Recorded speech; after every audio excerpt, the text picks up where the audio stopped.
কাহিনী শুরু হয় একটি মেয়ের মাধ্যমে যার নাম রোজ। রোজের মুখে কাটা দাগ এবং শরীরে আঘাতের চিহ্ন ছিল। দেখে মনে হচ্ছিল সে যেন কোনো বড় বিপদ থেকে বেঁচে এসেছে। তার সামনে একজন বসেছিল যিনি তাকে জিজ্ঞাসা করছিলেন যে এইসব কিভাবে হলো। এরপর গল্পটি ফ্ল্যাশব্যাকে চলে যায়, যেখানে কয়েক সপ্তাহ আগে ঘটনাগুলি শুরু হয়েছিল। রোজের মা রান্নাঘরে রান্না করছিলেন।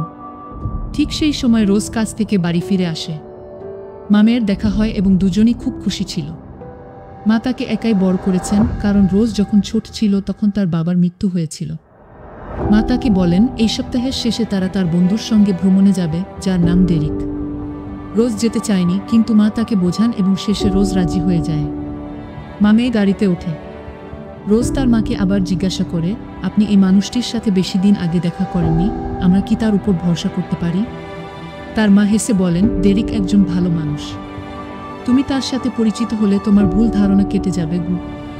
গাড়ি চালু করতে গিয়ে সমস্যা হয়। রোজ মজা করে বলে, মা, এটা একটা ইঙ্গিত যে আমাদের যাওয়া উচিত নয়। তার মা গাড়ি ঠিক করে রওনা দেয়। তারা বন্দর এলাকায় পৌঁছে। রোজ গাড়িতে থাকে আর তার মা গিয়ে ডেরিকের সঙ্গে দেখা করে। ডেরিক তখন নিজের নৌকায় মালামাল তুলছিলেন।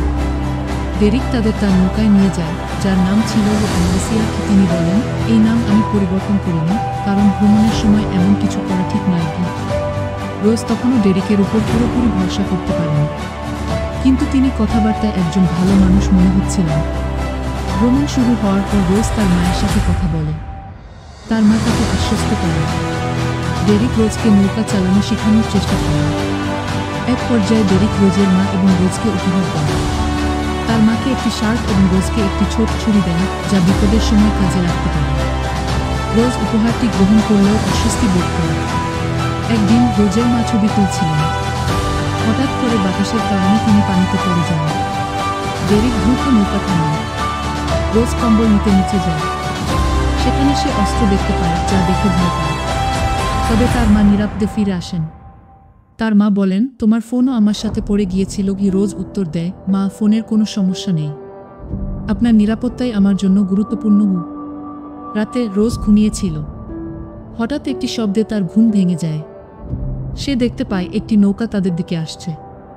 সেই নৌকায় 3 জন লোক ছিল এবং তারা অস্ত্রশস্ত্র নিয়ে তাদের নৌকায় উঠে আসে।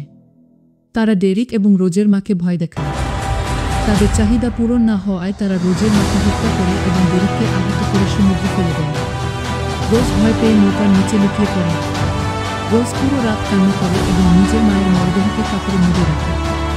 সাহায্যের জন্য সে রেডিও খুঁজতে যায়, কিন্তু সেটি আগুনে পুড়ে গিয়েছে। তখন তার নজর একটি রশির দিকে যায়। রশি ধরে টান দিলে সে দেখে ডেরিক তাকে বাঁধা অবস্থায় রয়েছে। ডেরিক বেঁচে ছিল, তবে আহত ছিল। রোজ তাকে নৌকায় তুলে আনে। ডেরিককে জিজ্ঞাসা করে, তারা কারা ছিল যারা আমার মাকে হত্যা করল? ডেরিক উত্তর দেয়, আমি নিজেও জানি না তারা কারা ছিল।